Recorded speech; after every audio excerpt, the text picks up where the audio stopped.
如来算计了孙悟空的一生，算计了整个三界，但是他不该算计须菩提，惹了不该惹的人。安稳了数百年的佛门，如今开始坐立不安了。一直在奈何桥给鬼魂喂汤的孟婆，也开始渐渐显露出了不为人知的实力，仅凭勺子就能打伤地藏王的谛听。然而地藏王却也只能忍气吞声，甚至就连十殿阎罗都得对他毕恭毕敬，因为三界有背景的都知道，孟婆疑似一尊远古大能的化身，身份极大，一旦惹怒了他，恐怕整个三界都会受到极大的波及。当初悟空被如来算计夺走真身时，菩提祖师为其重铸肉身，又施加秘法掩盖气息，在菩提祖师秘法加持下，悟空化身为阴司神灵在闯地狱。可没想到的是，判官天生慧眼，一眼就识破了悟空的72变。判官用生死簿和判官笔将悟空封印，被封印的悟空感觉自己一身力量快速消散，然后身子一僵瘫倒在地。奈何桥上孟婆摇了摇头，手指随意在顶上敲了一下，一滴水珠从顶中飞出，朝着远处飞去。孙悟空元神被生死簿封印，心中不由大急。这时一滴水珠从远处飞射而来，正好击中了孙悟空的眉心。当孙悟空重新拥有意识时，正被两个青面獠牙的鬼差拖着，走在一条望不见尽头的黄泉路上，脚下是焦黑的土地，空气里弥漫着一股混杂了硫磺和腐朽的恶臭。无数和孙悟空一样的魂魄麻木地排着长队，被推向那座传说中的鬼门关。孙悟空忘了自己是谁，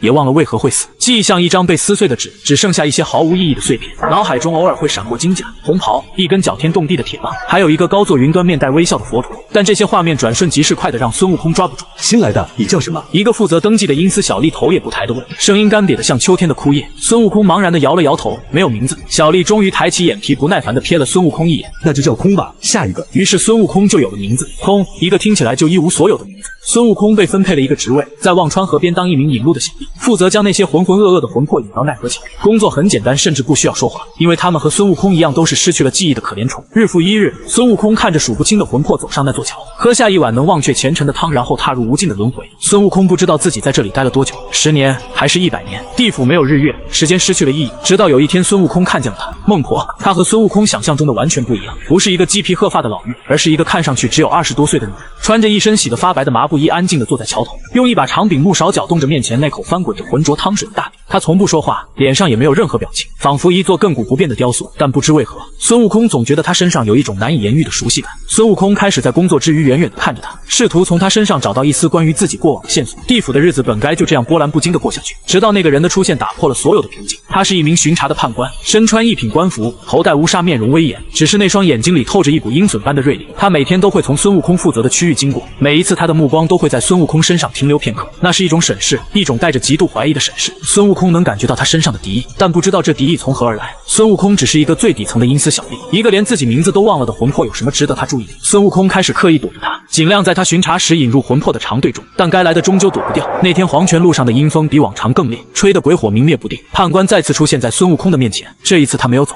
而是停了下来。周围的鬼差和小吏纷纷跪地行礼，只有孙悟空还傻愣愣地站着。你过来。他冲孙悟空勾了勾手指，嘴角噙着一抹冰冷的笑容。孙悟空的心猛地一沉，孙悟空硬着头皮走上前，学着其他鬼差的样子躬身行礼。小吏参见判官大人。他围着孙悟空绕了2圈，像是在打量一件货物，那目光仿佛能穿透孙悟空的魂魄，看清所有秘密。空。他轻笑一声，声音里充满不屑。一个新来的小吏，身上却带着一股连我都看不透的违和感。你这瞒天过海的计策玩得不错啊！孙悟空心中警铃大作，面上却不敢流露分毫。大人说笑了，小吏听不懂，听不懂。判官的笑意更冷了。500年前，有只猴子大闹地府，勾了生死簿，让花果山的猴子猴孙都得了长生。这笔账10殿阎罗可都还记着呢。孙悟空的魂魄猛地一颤，猴子、花果山这些词像一把钥匙，瞬间捅开了孙悟空记忆的枷锁。无数画面如潮水般涌入孙悟空的脑海。孙悟空是齐天大圣孙悟空，孙悟空是那个脚踏南天门、棒打凌霄殿的孙悟空，孙悟空是那个保护唐僧西天取经，最后被封为斗战胜佛的孙悟空。可孙悟空为什么会死？为什么会变成一个失去所有记忆的孤魂野鬼？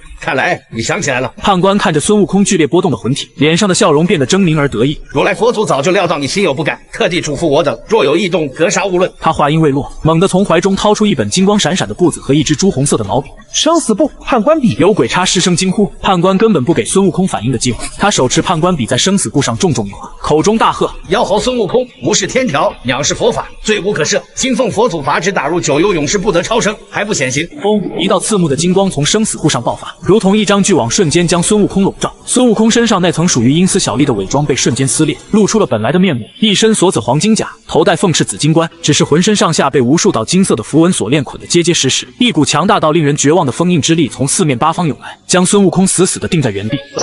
孙悟空发出一声不甘的怒吼，试图挣脱这束缚，但那金色符文仿佛有生命一般，越是挣扎收得越紧。更可怕的是，孙悟空的身体开始不受控制的石化，一层灰败的石色从脚底开始迅速向上蔓延，所过之处知觉尽失。哈哈哈！任你神通广大，在佛祖的众生平等意面前，也不过是一只待宰的石猴。判官狂笑着，眼神里充满了复仇的快感。这就是与佛门作对的下场。绝望瞬间淹没了孙悟空。师傅，菩提祖师，你在哪里？你不是说我还有一线生机吗？难道连你也骗我？孙悟空的双腿已经完全变成了石头，石化的趋势还在向腰腹蔓延。孙悟空的意识开始模糊，眼前的景象也变得扭曲。就在孙悟空即将彻底沉沦之际，一声悠悠的叹息仿佛从亘古传来，清晰的响彻在每个人的耳边。哎，这声叹息很轻，却带着一股不容置疑的威严，瞬间压下了判官的狂笑和周围鬼差的议论。所有人都下意识地朝奈何桥的方向望去，只见桥头之上一直沉默不语的孟婆缓缓放下了手中的长柄木勺，他站起身，依旧是那副古井无波的模样，但整个地府的阴风在这一刻都静止了，所有翻滚的鬼火都凝固在空中，仿佛时间被按下了暂停键。判官脸上的笑容僵住了，他难以置信地看着孟婆，厉声喝道：“孟婆，你要做什么？此乃佛祖法旨，难道你要违抗不成？”孟婆没有理他，只是抬起那把平平无奇的木勺，在身前那口大鼎的边缘轻轻地敲了一下。当一声清脆悠扬的声响仿佛洪钟大吕，震得整个地府都为之一颤。一滴浑浊的汤水从鼎中飞溅而出，就是这么一滴汤水在飞出的瞬间，却仿佛洞穿了空间与时间的距离，无视了孙悟空身上那层层叠叠的金色封印，精准无比地打在了孙悟空的眉心。没有惊天动地的爆炸，也没有光华万丈的特效，那滴汤水融入孙悟空眉心的瞬间，孙悟空只感觉一股温热而浩瀚的力量瞬间流遍全身。一阵细微的碎裂声响起，只见那些将孙悟空死死捆住的金色符文锁链，竟然从与汤水接触的地方开始浮现出蛛网般的裂纹，裂纹迅速扩大蔓延。砰！伴随着一声清脆的爆响，覆盖在孙悟空身上的所有金光，连同那股强大的封印之力，竟在顷刻间寸寸碎裂，化作漫天金色的光点消散在空气中。孙悟空身上那股石化的趋势也瞬间停止，并且以肉眼可见的速度倒退。不过眨眼功夫，孙悟空就恢复了行动能力，孙悟空自由了。孙悟空震惊地活动了一下手脚，感受着体内重新流淌的力量，虽然依旧虚弱，但掌控自己身体的感觉是如此的美好。孙悟空猛地抬起头望向奈何桥的方向，孟婆已经重新坐下，又恢复了那副搅动汤水的雕塑模样，仿佛刚才发生的一切都与他无关。而那个不可一世的判官此刻正像见了鬼一样脸色惨白，指着孟婆嘴唇哆嗦，一个字也说不出来。整个地府死一般的寂静，所有鬼差和小吏都匍匐在地，连头都不敢抬。他们或许不知道发生了什么，但他们能感觉到一股比十殿阎罗加起来还要恐怖的威压，正从奈何桥的方向弥漫开来。吼！一声沉闷如雷的兽吼打破了这片死寂。只见鬼门关的方向阴气翻涌，一头形似雄狮、头有独角、浑身覆盖青毛的神兽踏空而来，在他的背上盘坐着一位宝相庄严的菩萨——地藏王菩萨。他坐下的神兽正是能聆听三界万物心声的谛听。孟婆，地藏王的声音洪亮而威严，带着一丝质问的意味。你为何要插手佛门之事？地府震动，连十殿阎罗都从各自的殿中惊慌地跑了出来，远远地对着地藏王跪拜下去。面对地藏王的质问，奈何桥上的孟婆依旧头也不抬，仿佛根本没听见。她只是不紧不慢地搅动着锅里的汤，似乎那锅汤比幽冥教主还要重要。地藏王的脸色沉了下来，他镇守地府无尽岁月，何曾受过这等无视？本座再问一遍。他的声音冷了几分。你为何要救这妖猴？他乃佛祖钦点的罪人，你这么做是想与整个灵山为敌吗？谛听神兽也配合着发出一声低吼，呲着牙对着孟婆的方向露出了凶相。终于，孟婆的动作停了，但他依旧没有抬头，也没有说话，他只是舀起了一勺汤，然后对着谛听的方向随意的一挥，又是那样一勺看起来平平无奇的汤，甚至连一丝法力波动都没有。但谛听神兽浑身的青毛瞬间炸起，发出一声凄厉的掉头就消耗。可惜晚了，那勺汤水看似缓慢，却无视了空间的阻隔，瞬间泼在了他的身上。嗷呜！谛听那庞大如山的身躯，就像被一颗看不见的星辰砸中，哀嚎着倒飞出去，重重的砸进了远处的望川河，激起滔天浊浪。一勺之威，竟至于此。地藏王菩萨的脸色瞬间从铁青变成了煞白，他看着在忘川河里挣扎了半天，再也不敢上前的谛听，眼神里充满了惊骇与忌惮。他比任何人都清楚谛听的实力，那可是能硬汉大罗金仙的存在，可如今却被孟婆轻描淡写的一勺汤给打飞了。这个在奈何桥上熬了无数年汤的女人到底是什么来头？地藏王深吸一口气，强行压下心中的震动，双手合十，对着孟婆微微躬身，语气中再也没有了之前的质问，只剩下凝重。阁下究竟是何人？为何要保这石猴？这一次孟婆终于有了反应，她缓缓抬起头，那双古井无波的眸子第一次看向了孙悟空。被他注视的瞬间，孙悟空感觉自己的灵魂仿佛被彻底看穿。从诞生之初到此刻，没有任何秘密可言，但他依旧没有对孙悟空说话，而是将目光转向了地藏王，声音沙哑，却带着一股仿佛来自太古洪荒的沧桑与威严。我与他的因果你不够资格知道，滚！一个字却重如泰山。地藏王仆脸色铁青，嘴唇翕动了几下，似乎还想说什么，但他最终还是什么都没说，只是深深地看了孙悟空和孟婆一眼，调转坐骑，带着一脸惊魂未定的谛听，化作一道金光消失在了天际，连地藏王菩萨都退了。那名判官早已吓得瘫软在地，屎尿齐流。孙悟空冷冷地瞥了他一眼，没有理会这个跳梁小丑，径直朝着奈何桥走去。孙悟空有太多的问题想问，自己为什么会死？是谁杀了自己？西天取经的真相到底是什么？他又为什么会救自己？孙悟空一步步走到奈何桥头，站在了孟婆的面前。他身上那股恐怖的威压已经散去，又变回了那个普普通通的熬汤妇人。你是谁？孙悟空看着他问出了第一个问题，他没有回答，只是用木勺指了指孙悟空的脑袋，然后又继续搅动锅里的汤。就在孙悟空疑惑不解的时候，一个苍老而熟悉的声音直接在孙悟空的脑海中响了起来。悟空，我的徒儿，是师傅，是菩提祖师的声音。师傅！孙悟空激动地在心中大喊：是你吗？你还活着？这到底是怎么回事？我为什么会在这里？是啊，你从未真正活过，又何谈死去？菩提祖师的声音里充满了疲惫与悲伤。你所经历的一切，从拜师学艺到大闹天宫，再到西天取经，都只是一场骗局。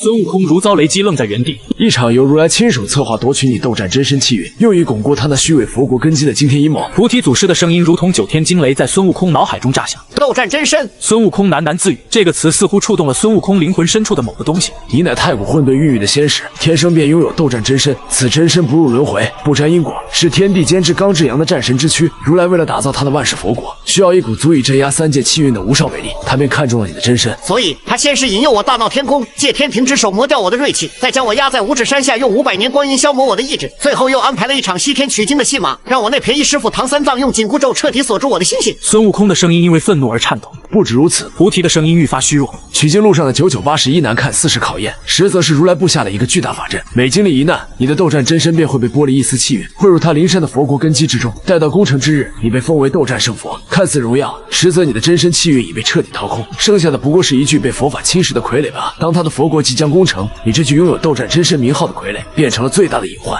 所以他毫不犹豫地抹杀了你的存在，将你的魂魄打入地府，想要让你彻底消失在轮回之中。那我……孙悟空指着自己，我现在又算什么？在你魂飞魄散之际，为师耗尽半生修为，为你留住了一缕残魂，并请动了这位远古的盟友，为你重铸了这具临时的肉身。菩提的声音指向了孟婆。孙悟空猛地看向孟婆，她依旧在搅汤，仿佛他们之间的对话与他无关。他是谁？他是道的守护者，是比天地更古老的存在。如来的佛法本质上是窃取并扭曲了天地本源的太初道心而形成的伪道，他与如来有着不共戴天之仇。菩提解释道，当年我与他有过盟约，若有一日未能当心，他会出手拨乱反正。那我该怎么做？如来法力无边，他能杀我一次就能杀我第二次。你必须学会你真正的斗战真身。菩提的声音斩钉截铁。如来虽然夺了你的气运，却无法彻底摧毁你的真身，他将其拆分成了4个部分，分别镇压在3界4处。只要你能将它们全部寻回，合二为一，便能恢复巅峰时期的力量，甚至犹有过之。到那时，你才拥有与如来一战的资本。他们在哪？孙悟空的眼中重新燃起了希望的火焰。第一件是你的火眼金睛本源，它能看破世间一切虚妄，被镇压在你的故乡花果山。听到这个名字，孙悟空的心狠狠地抽痛了一下。我的猴子猴孙们怎么样了？第二件是你的铜皮铁骨，万法不侵，被镇压在流沙河底。第三件是你的筋斗云本源，一念108000里，被镇压在天庭凌霄宝殿的梁柱之上。第4件也是最重要的一件，是你如意金箍棒的真魂，它与你心意相通，是你斗战之力的核心，被如来亲自镇压在灵山脚下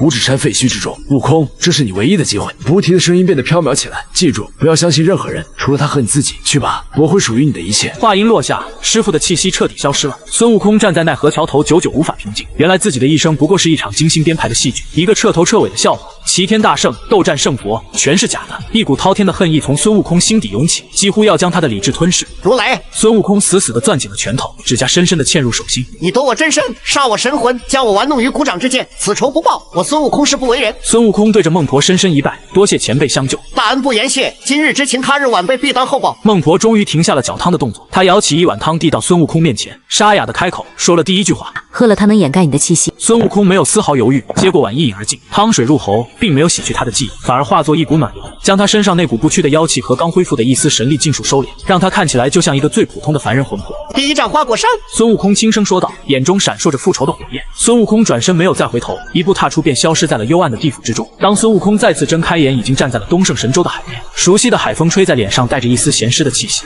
孙悟空没有片刻停留，架起一朵最普通的妖云，朝着家的方向飞去。然而越是靠近花果山，孙悟空的心就越是往下沉。空气中闻不到一丝熟悉的瓜果香气，也听不到一声熟悉的原体鸟鸣。死寂，一种令人心悸的死寂。当孙悟空最终降落在水帘洞前时，几乎不敢相信自己的眼睛。曾经那个四季如春、仙气缭绕的人间仙境，此刻已经变成了一片焦土，所有的树木都已枯萎，化作焦黑的枯枝，狰狞地指向天空。土地干裂，溪流断绝，瀑布也早已干涸，整个花果山灵气尽失，没有一丝生机。孩儿们，我的孩儿们！孙悟空颤抖着跪倒在地，抓起一把焦土。孙悟空明明记得，当年自己大闹地府，已经将他们的名字从生死簿上勾去，他们应该能与天地同寿才对。为什么会这样？是如来，一定是他。他不仅杀了自己，连花果山数万的生灵也一个都没有放过。孙悟空仰天发出一声悲痛欲绝的咆哮，声音里充满了无尽的愤怒与悔恨。如果不是自己当年那么天真，他们又怎么会遭受着灭顶之灾？泪水混合着焦土从孙悟空的指缝间滑落，不知过了多久，孙悟空才从巨大的悲痛中挣扎出来。孙悟空擦干眼泪，眼神变得冰冷而坚定。哭泣是没用的，孙悟空要复仇，要让那满天神佛都为花果山的亡魂陪葬。孙悟空站起身，目光投向那已经干涸的水帘洞。师傅说过，自己的火眼金睛本源就被镇压在水帘洞的深处。孙悟空深吸一口气，迈步走了进去。洞内比外面更加破败，到处都是坍塌的石块和厚厚的灰尘。孙悟空凭着记忆一路向深处走去，很快就看到了镇压自己本源的东西。那是一座小小的佛塔，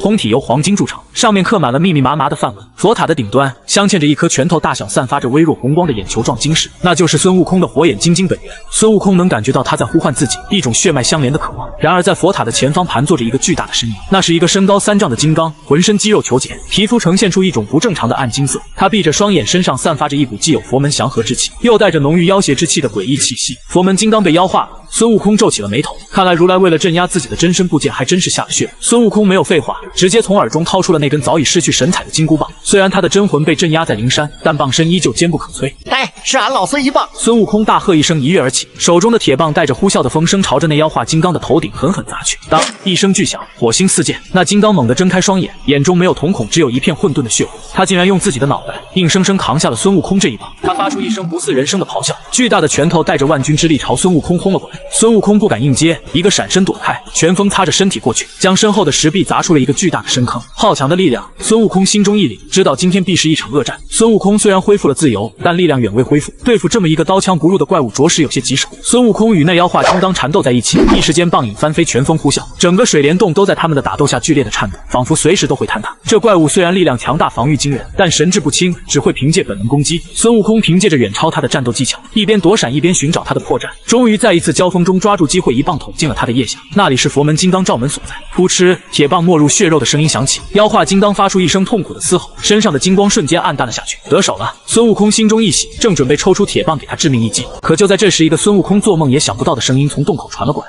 师兄，住手！孙悟空浑身一僵，猛地回头，只见洞口处站着一个熟悉的不能再熟悉的身影，肥头大耳，挺着个大肚子，肩上扛着一把寒光闪闪的9齿钉耙。八戒，孙悟空惊喜地叫道：“你怎么会在这里？”然而猪八戒并没有回答，他只是死死地盯着孙悟空，那双小眼睛里没有一丝久别重逢的喜悦，只有一片骇人的赤红和一种贪婪而疯狂的欲望。奉佛祖法旨，他一步步朝孙悟空走来，声音像是从牙缝里挤出来。诛杀妖猴孙悟空！话音落下的瞬间，他举起了手中的9齿钉耙，那张孙悟空曾经无比熟悉的脸上，此刻写满了狰狞与杀意，朝着孙悟空的头顶狠狠地住了下来。八戒，你疯了！孙悟空惊骇的大叫，顾不上解决那头妖化金刚，急忙抽身后退，险之又险地躲过了这致命一击。9齿钉耙重重地砸在孙悟空刚才站立的地方，地面瞬间被砸出一个深坑，碎石四溅。孙悟空看着双目赤红、喘着粗气，像一头野兽般死死盯着自己的猪八戒，一颗心瞬间沉到了谷底。他不是在开玩笑，他是真的想杀孙悟空。为什么？孙悟空无法理解，声音都在颤抖。八戒，你看着我，我是你大师兄啊，我们一起保护着师傅走了108000里路，你怎么能对我下杀手？师兄，猪八戒咧开嘴发出一阵怪笑，那笑容里充满了贪婪与疯狂。什么师兄？俺老猪只知道佛祖说了，只要杀了你，俺就能得到无穷无尽的人参果，吃不完的蟠桃，还有广寒宫的嫦娥仙子，嘿嘿嘿。他的眼神涣散，口水从嘴角流下，完全是一副神志不清的模样。孙悟空瞬间明白了，他被如来种下了贪欲心魔。如来那个卑鄙的家伙，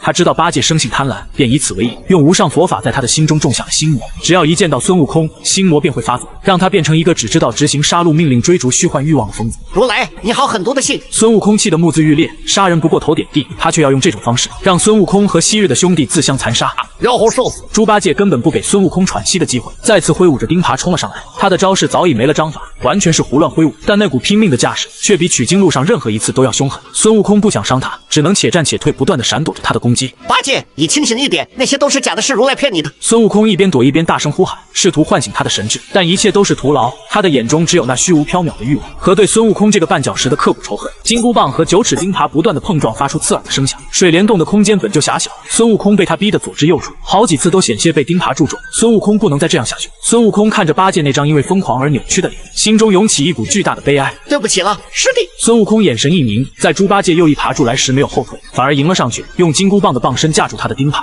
同时左手并指如剑，以迅雷不及掩耳之势点向了他的眉心，那里是心魔的根源所在。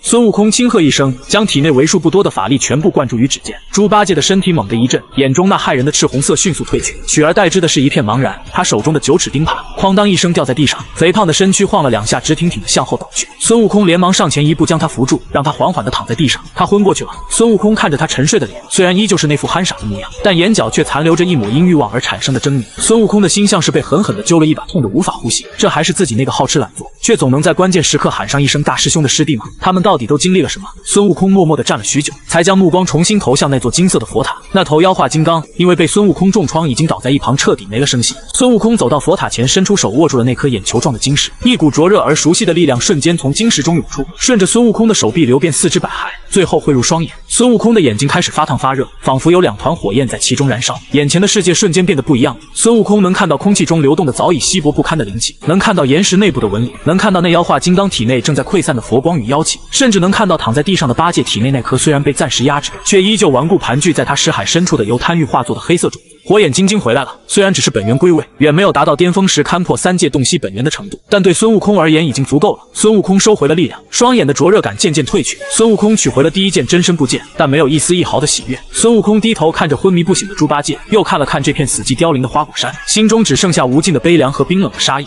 如来灵山这笔账，俺老孙记下了。孙悟空没有叫醒八戒，只是将他搬到一个相对平坦的石床上，不知道他醒来后会记得多少，又会作何感想。或许忘掉这一切对他来说才是最好的选择。孙悟空最后看了一眼这个自己出生成长，如今却已化作一片死地的地方，毅然转身走出了水帘洞。下一站流沙河。沙师弟，你是不是也在那里等着我？离开花果山时，孙悟空没有回头，不是不想，是不敢。他怕一回头，那滔天的悲痛会再次将他吞噬，让他失去前行的勇气。他将八戒留在了水帘洞，那数万亡魂的仇恨刻进了他骨子，脚下的云雾冰冷刺骨，正如他此刻的心情。下一站流沙河，800里流沙上下寸草不生，鹅毛都浮不起来，这是他记忆中对那地方的印象。可当他真正抵达时，才发现情况比他想象的还要糟糕。河水不再是浑浊的黄色，而是一种死寂的墨黑，仿佛能吞噬一切光线。河面上漂浮着一层淡淡的黑气，带着佛门特有的令人作呕的净化气息。这里也被如来度化了。他冷笑一声，没有丝毫犹豫，一头扎进了冰冷的河水里。师傅说过，他的铜皮铁骨本源就被镇压在流沙河底，而镇守者，他的心不由得一紧。沙师弟，会是你吗？河底比他想象的要深，也更安静。他一路下潜，很快就在河床的中央看到了一座由琉璃和佛骨搭建而成的水下宫殿。宫殿的正中央悬浮着一具金光闪闪的骨架，那骨架的每一寸骨骼都仿佛由神铁铸就，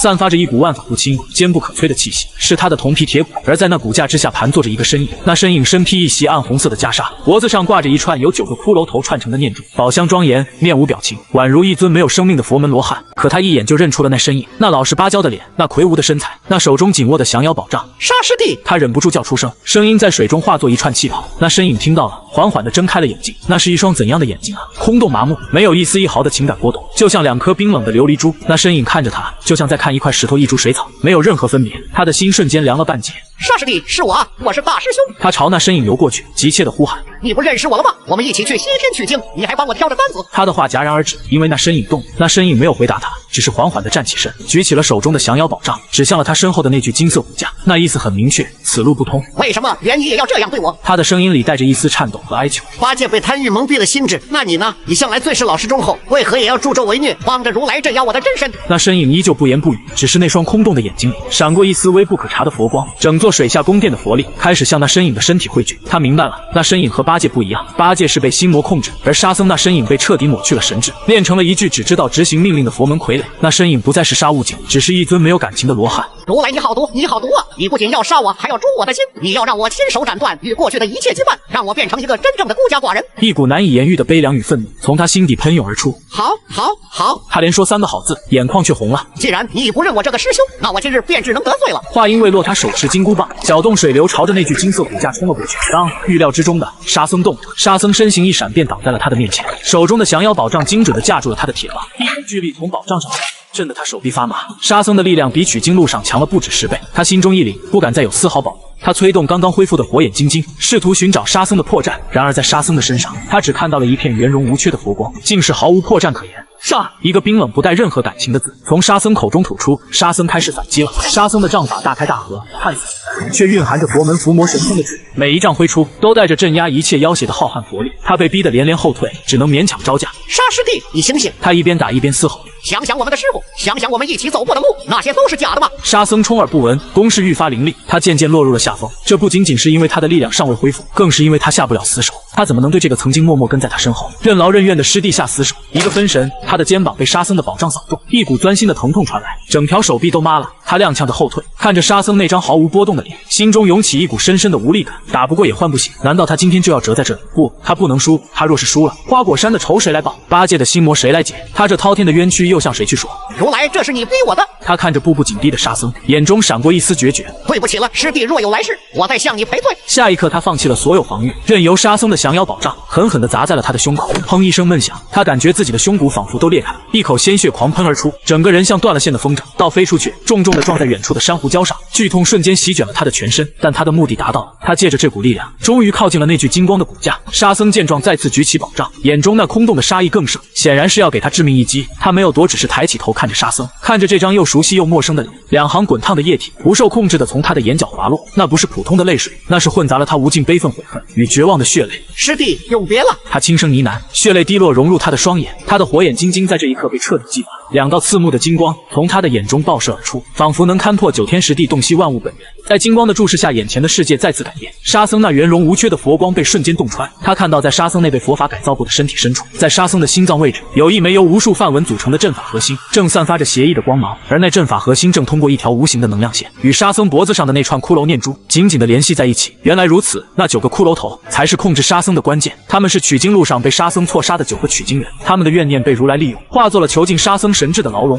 找到了！他强忍着身上的剧痛，将最后的力量汇聚于金箍棒之上。给我破！他用尽全身力气，将金箍棒狠狠地投掷了出去。目标不是沙僧，而是沙僧脖子上的那串骷髅念珠。沙僧似乎察觉到了他的意图，想要回防，但已经来不及了。咔嚓，一声清脆的碎裂声在寂静的河底响起，金箍棒精准地击中了那串念珠，9个骷髅头应声而碎，化作9道解脱的青烟消散在水中。沙僧的身体猛地一僵，沙僧眼中那冰冷的佛光如同潮水般退去，那空洞的眼神渐渐有了一丝神采，一丝迷茫，一丝痛苦。大师兄，沙僧看着他沙哑地吐出了3个字，然后沙僧眼中的光芒彻底熄灭，庞大的身躯缓缓向后倒下，沉入了黑暗的河底。他再也支撑不住，身体一软跪倒在地。他赢了，可他却感觉不到一丝喜悦。他取回了铜皮铁骨，却永远地失去了那个忠厚老实的沙师弟。他拖着重伤的身体，一步步走到那具金色骨架前。他伸出手触碰到骨架，骨架瞬间化作一道金光融入他的体内。他能感觉到他的骨骼、他的肌肉、他的皮肤都在以一种不可思议的速度变得坚韧强大。万法不侵的铜皮铁骨归位了，他感受着体内涌动的力量，心中却是一片悲凉。他没有去管沉入河底的沙僧，或许对于已经变成傀儡的沙僧来说，那才是最好的归宿。他离开了流沙河，找了个隐蔽的山洞开始疗伤。半个月后，他的伤势痊愈，力量也因为铜皮铁骨的回归而精进了不少，但他却陷入了迷茫。下一个真身不见筋斗云的本源，在天庭凌霄宝殿，可如今的天庭早已是佛门的天下，玉帝老儿恐怕巴不得他死，又怎么会让他轻易得手？如来的鹰犬遍布3界，他一露面恐怕就会引来无穷无尽的追杀，他该怎么办？就在他一筹莫展之际，一只小小的纸鹤扑扇着翅膀，穿过山洞的禁制飞到了他的面前。他心中一惊，下意识的就要将纸鹤打碎，但那纸鹤上传来了一股熟悉的气息，是哪吒。他迟疑了一下，伸出手让纸鹤落在了他的掌心，纸鹤自动展开，化作一张纸条，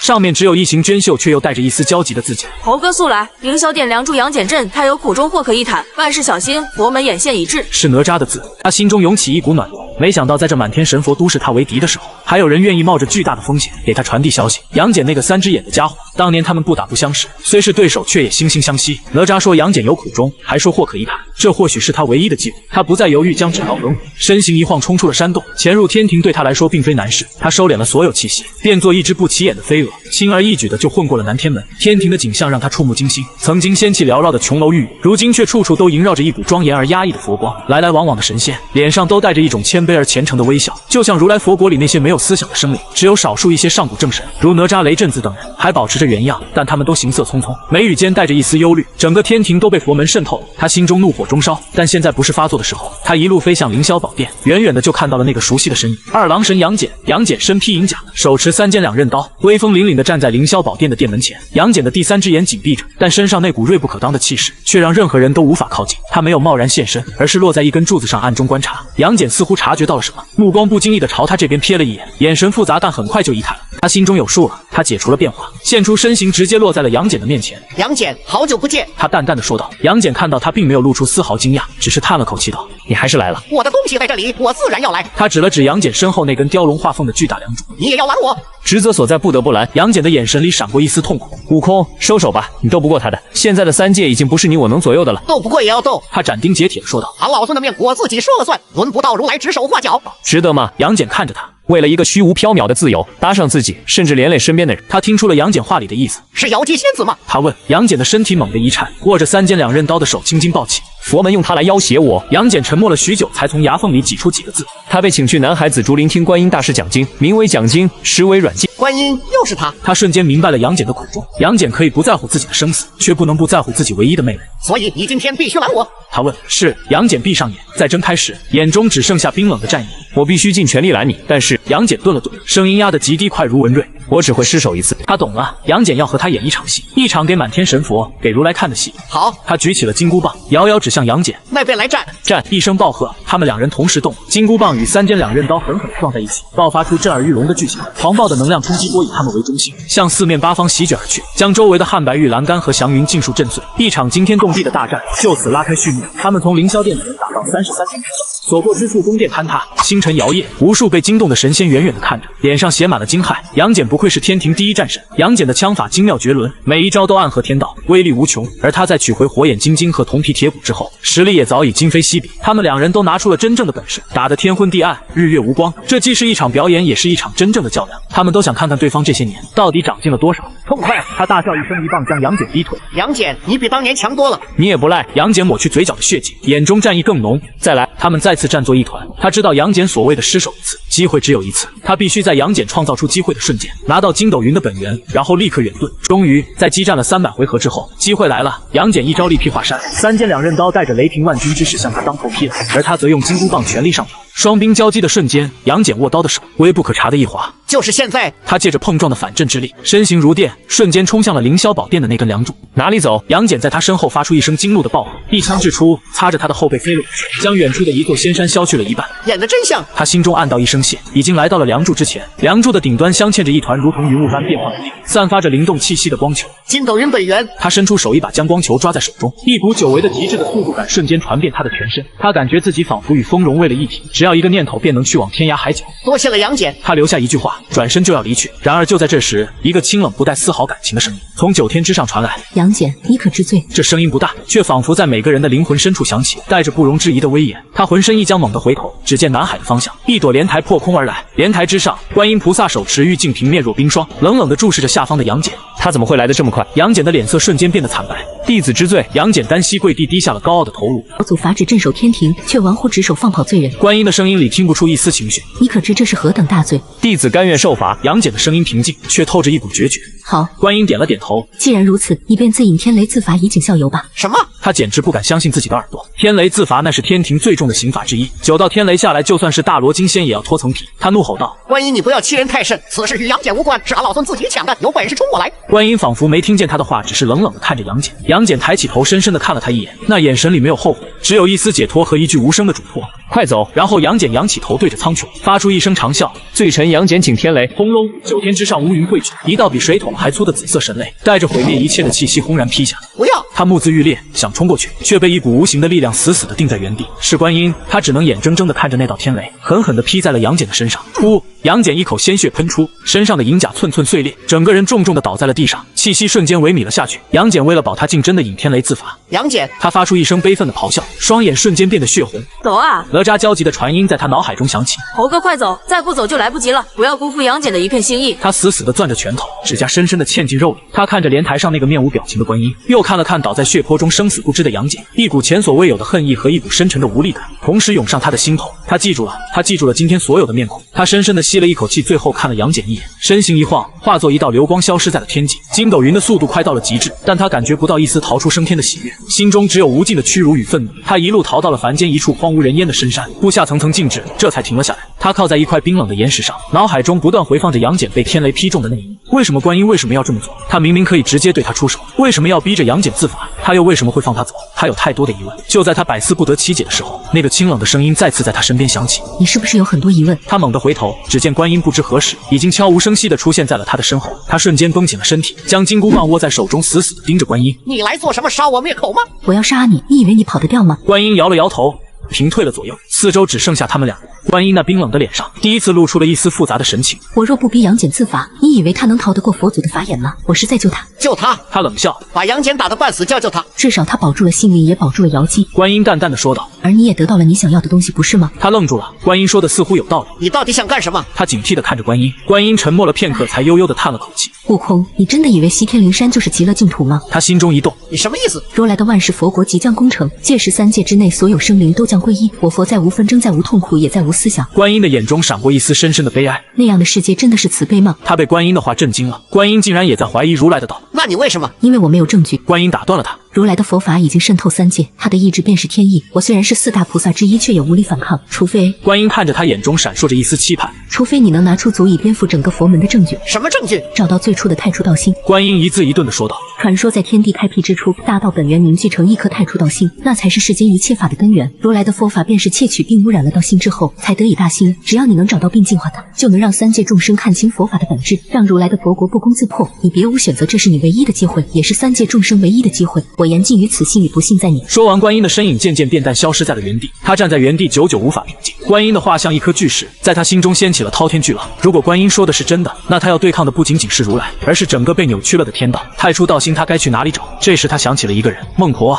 那个在地府给了他一碗汤，一勺子打飞了谛听的神秘女人。师傅说孟婆是道的守护者，或许孟婆会知道答案。他没有再犹豫，收敛气息，再次前往阴曹地府。这一次，他轻车熟路地来到了奈何桥。孟婆依旧在不紧不慢地搅动着那锅浑浊的汤。他走到孟婆面前，将观音的话原本地说了一遍。听完他的话，孟婆搅汤的动作第一次停了下来。孟婆缓缓地抬起头，那双古井无波的眸子，此刻却仿佛蕴含着一片星海深邃而浩瀚。一股古老苍茫威严到极致的气息从孟婆的身上散发出来。在这一刻，孟婆不再是那个普通的熬汤妇人，而是这方天地真正的主宰。他没有骗你。孟婆的声音不再沙哑，而是变得清悦而空灵，仿佛大道之音。如来的佛是伪佛，他的道是窃道。很久很久以前，连时间都还没有诞生的时候，道化为太初道心，维持着整个混沌的运转，而我便是由道的意志所化，负责守护道心。后来混沌中诞生了无数生灵，其中有一个天资绝顶，那生灵窥见了道心的一丝奥秘，却生出了贪念。那生灵想要将道心据为己有，成灵混沌唯一的主宰。他问：那个人就是如来？孟婆点了点头。如来趁我沉睡之际，污染并窃取了道心的大部分本源，并以此为根基开创了所谓的佛法，建立了灵山。而我因为失去了大部分力量，只能带着道心最后的一点碎片，躲在这幽冥地府，化身孟婆，等待着一个可以拨乱反正的变数。那个变数就是我。是。孟婆看着他，你的斗战真身是混沌仙识所化，是唯一不沾染他佛法因果的存在，只有你才能承载并净化被污染的道心。他终于明白了所有前因后果。那道心碎片在哪里？我最后一件真身不见，如意金箍棒的真魂又在哪里？孟婆的目光投向了遥远的西方。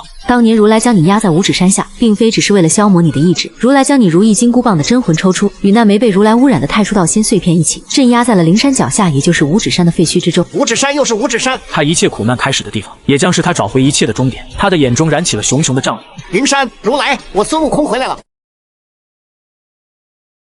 孙悟空向孟婆深深一转身离开了地府。这一次，孙悟空的目标明确，意志坚定。灵山五指山废墟，那里有孙悟空最后一件真身不见，有被污染的道心碎片，更有孙悟空500年的屈辱和血泪。然而，就在孙悟空准备动身前往犀牛贺州时，一股熟悉的星际感传来。孙悟空下意识地抬头望向了家的方向，灵台方寸山。是师傅出事了！孙悟空心中大急，顾不上其他，立刻架起筋斗云，朝着方寸山的方向疾驰而去。当孙悟空再次踏上斜月三星洞的石阶时，一种衰败的气息扑面而来，山中的灵气变得紊乱不堪，仿佛随时都会溃散。孙悟空冲进洞中，只见菩提祖师正盘坐在蒲团之上。菩提祖师面色苍白如纸，嘴角挂着一丝鲜血，原本乌黑的头发此刻竟已变得花白。悟空，你来了！菩提祖师看到孙悟空虚弱的笑了笑，想要站起身，身体却晃了晃。师傅！孙悟空连忙上前扶住菩提祖师。您怎么会伤成这样？无妨。菩提摆了摆手，喘息着说道：如来的佛国即将攻城，天机早已被如来彻底蒙蔽。为师方才强行出手，为你推演前往灵山的最后一程，遭了些反噬罢了。灵山脚下早已布下了天罗地网。菩提的眼神变得无比凝重。4大金刚、8大菩萨、500罗汉，甚至还有一些你意想不到的故人，都在那里等着你。此去九死一生。孙悟空的心沉了下去，他早就料到此行不会顺利，却没想到如来竟布下了如此大的阵场。师父，我不怕。孙悟空看着菩提，眼神坚定。就算是刀山火海，徒儿也要闯上一闯。好，好，好，不愧是我的徒儿。菩提欣慰地点了点头，颤抖着从怀中取出一片晶莹剔透、仿佛由翡翠雕琢而成的菩提叶。为师已经油尽灯枯，帮不了你太多了。这是我最后的一缕神念，你且收好，或许能在关键时刻给你一丝指引。他将菩提叶交到孙悟空的手中，那双曾经睿智深邃的眼睛此刻已经变得浑浊不堪，菩提的白发正在以肉眼可见的速度变得干枯，直至最后化作一片死寂的灰白。师父！悟空悲呼一声，眼泪再也忍不住地流了下来。痴儿莫哭！菩提用尽最后的力气拍了拍孙悟空的手背。生亦何欢，死亦何苦？为师只希望你能走出一条属于你自己的路。话音落下，菩提的手无力地垂了下去。那位慈眉善目的长者就此作画。悟空跪在地上，抱着师父那已经冰冷的身体放声痛哭。从悟空诞生于世，真正对他好的人寥寥无几。花果山的孩儿们惨死，八戒和沙僧与他反目，如今连最敬爱的师父也为了孙悟空而耗尽了最后一丝性命。如来，这一切都是拜你所赐。悟空擦干眼泪，将师父的遗体安放好后，转身对着蒲团恭恭敬敬地磕了3个响头。师父您放心，徒儿此去不为成佛，不为成仙，只为这天地讨一个公道，只为这众生争一个自由。孙悟空将那片承载着师父最后神念的菩提叶贴身收好，毅然转身走出了斜月3星洞。当孙悟空走出方寸山时，却发现山门外已经站满了人，为首的正是脚踏风火轮的哪吒和虽然气息还有些虚弱，但眼神依旧锐利的杨戬。在他们身后还站着许多熟悉或陌生的面孔，有天庭中不愿屈从佛门的上古正神，有在凡间被佛门打压的喘不过气的妖王，甚至还有一些身穿道袍仙风道骨的散仙。他们看着孙悟空，眼神里没有畏惧，只有决绝和希望。猴哥啊，哪吒上前一步，我们都听说了，如来道行密师，欲将3界化作无情佛国。我等虽力薄，亦愿追随大圣共讨灵山。愿随大圣共讨灵山。身后众人齐声高呼，声震云霄。孙悟空看着他们，看着这些在黑暗中依旧不愿熄灭的火种，心中涌起一股难以言喻的豪情。孙悟空不是一个人在战斗。好！孙悟空举起金箍棒指向西方。今日我等便杀上灵山，捅破他那虚伪的极乐天。大军浩浩荡荡地开赴犀牛贺州。决战前夜，3界集结。当他们抵达五指山废墟时，正如师傅所料，这里早已被围得水泄不通。金光闪闪的佛塔林立，梵音禅唱响彻天地。无数罗汉、金刚菩萨分列四方，组成一座固若金汤的佛门大阵，将整个废墟笼罩其中。而在大阵的中央，那片曾经压了孙悟空500年的废墟之下，孙悟空能清晰地感觉到一股既熟悉又强大的力量正在被死死地镇压着，是金箍棒的真魂。妖猴，你终于还是来了！阵前一名宝相庄严的菩萨跃众而出，是普贤菩萨。普贤菩萨手持挥剑，冷冷地看着孙悟空。佛祖慈悲念你修行不易，若你此刻回头皈依我，佛上可免你一死。孙悟空仰天大笑，笑声中充满了不屑与嘲讽。收起你那套虚伪的说辞吧，俺老孙致敬师父，想让我皈依你们，那窃来的伪道简直是痴人说梦。冥顽不灵。普贤菩萨脸色一沉，既然如此，那便让你见识一下我佛门的降魔手段。布阵！一声令下，漫天神佛同时出手，无数道佛光冲天而起，交织成一张遮天蔽日的金色巨网，朝着他们当头照下。兄弟们，杀！孙悟空大吼一声，第一个迎了上去。杀！哪吒、杨戬等人也毫不示弱，率领着身后的联军如同潮水般冲向了佛门大阵，一场惨烈无比的诸神之战就此爆发。孙悟空手持金箍棒一指当先，如同一柄尖刀直插敌阵心脏，火眼金睛运转到极致，寻找着大阵的薄弱之处。铜皮铁骨让孙悟空无视了大部分佛法攻击，筋斗云让孙悟空身形飘忽不定，在万军丛中穿梭自如。挡我者死！孙悟空一棒挥出，便有数名罗汉被打得精神破碎，魂飞魄散。但佛门的兵力实在是太多，杀之不尽，斩之不绝。哪吒的火尖枪化作万千火，杨戬的3尖2刃刀劈开一道道火光，方能现出原形，咆哮着撕碎眼前的敌人。鲜血染红了天空，喊杀声震彻了云霄。他们浴血奋战，一步步地朝着废墟的中心推进。就在他们即将突破外围防御时，2个熟悉的身影挡在了孙悟空的面前，一个挺着大肚子，手持9齿钉耙，一个挑着降妖宝，账面无表情。是八戒和沙僧，他们的状态比孙悟空上次见到时更加糟糕。八戒的双眼已经完全被贪欲的黑气笼罩，而沙僧则彻底变成了一尊散发着冰冷杀意的佛门金刚。大师兄杀了你，就有吃不完的蟠桃了。奉法旨诛杀心猿。他们嘴里念叨着，一左一右朝孙悟空夹击而来。滚开！孙悟空怒吼着，一棒将他们扫开。但孙悟空终究不忍下死手，只是将他们击退，并未伤其根本。可他们就像不知疼痛的傀儡，一次又一次的冲上来，死死的将孙悟空缠住。猴哥，我们来帮你。哪吒和杨戬见状，想要上前支援，却被文殊普贤两大菩萨死死拦住。孙悟空被八戒和沙僧拖住，眼看着联军的攻势渐渐被佛门压制，死伤开始加剧，心中焦急万分。这样下去不行，他必须尽快拿到金箍棒的真魂。对不住了，师弟们！悟空眼中闪过一丝决绝，将双手猛地合十，体内所有的力量都灌注于火眼金睛之中。莫忘两道前所未有璀璨的金光从孙悟空眼中爆射而出，直接洞穿了八戒和沙僧的身体，精准地击中了他们体内的心魔种子和控制核心。两人同时发出一声痛苦的嘶吼，倒在了地上，暂时失去了战斗力。孙悟空没有再看他们，而是趁此机会化作一道流光，冲破了最后的阻碍，来到了五指山废墟的正上方。孙悟空能感觉到那股与他血脉相连的力量就在这片乱石之下。给我起！悟空发出一声惊天动地的怒吼，双臂肌肉球结死死地抓住一块万钧巨石，猛地向上一掀，轰隆隆，大地颤抖，乱石穿空。在废墟的最深处，一根闪烁着金色光芒的铁棒正静静地插在那里，铁棒的顶端还悬浮着一颗不断跳动黑色心脏。金箍棒真魂太初道心碎片，孙悟空俯冲而下，一把抓住了那根铁棒，一股无法用言语形容的，仿佛整个天地都与孙悟空融为一体的浩瀚力量瞬间从铁棒中涌入孙悟空的身体。孙悟空手中的金箍棒棒身也随之发出一声喜悦的龙鸣，光芒大作，所有部件在这一刻尽数归位。孙悟空仰天长啸，万丈金光从他体内爆发，冲破云霄，身上的锁子黄金甲凤翅紫金冠在金光中重铸，变得更加神采奕奕。悟空的气息在以一种恐怖的速度疯狂攀升，大罗金仙准圣直至圣人之境，这才是他真正的力量，这才是完整的斗战真身。孙悟空手持神光湛然的金箍棒，感受着体内那毁天灭地般的力量，遥遥指向西天灵山的方向，发出了震彻三界的怒吼：如来，俺老孙来取你狗命了！他一步踏出，便已来到了灵山之上，身后是紧随而来的联军。眼前的灵山不再是祥云缭绕的佛门圣堂，而是一座由无数信徒的念力构筑而成的冰冷而宏伟的战争堡垒。漫天神佛严阵以待，杀！孙悟空没有一句废话，手持金箍棒化作一道金色的流光，直接杀向了灵山之巅的大雷音寺。挡在孙悟空面前的无论是金刚还是菩萨，都在孙悟空一棒之下化为齑粉。恢复了完整斗战真身的孙悟空已经无人可挡，联军的士气也因为孙悟空的神威而空前高涨。他们跟在孙悟空的身后势如破竹，在灵山上杀出了一条血路，战斗惨烈到了极点。八戒和沙僧再次被佛法控制，摇摇晃晃地站起来挡在了路上。但这一次孙悟空没有再留情，醒来！孙悟空一棒点在他们的眉心，强大的力量直接震碎了他们体内的佛门禁制，两人闷哼一声昏死了过去。是生是死就看他们自己的造化了。孙悟空一路杀到了大雷音寺的门前，寺门缓缓打开，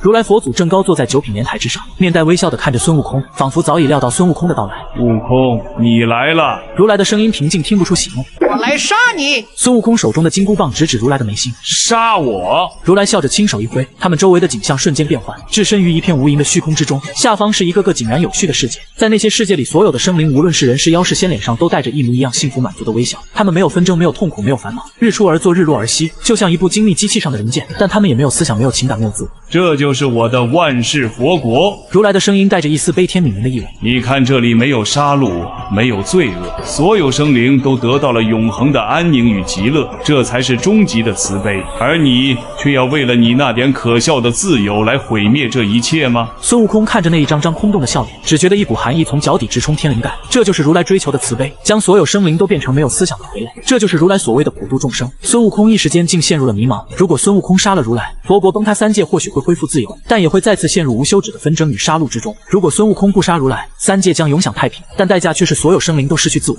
该怎么选？就在孙悟空陷入两难之际，一片晶莹的菩提叶从孙悟空的怀中悠悠飘出，飞到了孙悟空的面前。师父最后的声音在孙悟空的脑海中响起：悟空毁掉他，不如成为他。成为他，这是什么意思？孙悟空还没来得及细想，一股来自地府浩瀚无边的本源之力突然洞穿了空间，注入了孙悟空的体内。是孟婆。赤耳你乃不沾因果的混沌仙石，是唯一能承载到的容器。孟婆的声音带着一丝决绝与欣慰。今日便以无身化道之强，助你掌控道心。悟空能感觉到奈何桥在崩塌，忘川河在干涸。孟婆将守护了无数个纪元的全部神力都献祭给了孙悟空。在孟婆力量的引导下，那枚被悟空取回的被污染的太初道心碎片开始与孙悟空的心脏缓缓融合。不，如来的脸上第一次露出了惊恐的表情。孙悟空瞬间顿悟了师父的意思，不是想让他成为像如来一样的独裁者，而是让他成为道本身。毁掉一个被污染的秩序，最好的方法不是用暴力，而是建立一个新的更完美的秩序来取代它。悟空一脸平静。如来，你错了，真正的慈悲不是剥夺，而是给予；真正的自由不是放纵，而是选择。孙悟空放弃了毁灭如来，而是张开双臂，将自己化为了一个巨大的容器。他不再压制那颗被污染的道心，而是主动的将它彻底吸入体内。无尽的污秽、贪婪、欲望如同潮水般涌入他的尸骸，想要将其吞噬，将悟空变成下一个如来。但他的斗战真身，他的心源在这一刻爆发出了前所未有的光芒。以孙悟空的心为熔炉，以孙悟空意为火，开始炼化这被污染了亿万年的太初道心。不，这不可能！如来惊恐地大叫着，身上的佛光开始以肉眼可见的速度溃散。如来的佛国建立在被污染的道心之上，如今道心被孙悟空吸收净化，如来的力量来源被彻底斩断，万世佛国开始寸寸崩塌。那些脸上带着空洞微笑的生灵眼神中渐渐恢复了神采，他们茫然地看着四周，不知道发生了什么。灵山之上那些被佛法控制的神佛也都清醒了过来。不知过了多久，当孙悟空再次睁开眼时，眼前的世界已经恢复了他本来的模样。如来法力尽释，变成了一个枯瘦的老僧，失魂落魄地坐在莲台之上。三界恢复了生机，但孙悟空却感觉不到一丝喜悦。师傅作化了，孟婆消失了，杨戬为了孙悟空身受重伤，八戒和沙僧神智受损，花果山的孩儿们再也回不来了。悟空赢了，却也失去了一切。他看着这个恢复了自由，却也充满了未知与纷争的世界，默默地拿起了手中的金箍棒。从今以后，不再有齐天大圣，也不再有斗战胜佛，有的只是一个默默守护的老猴子。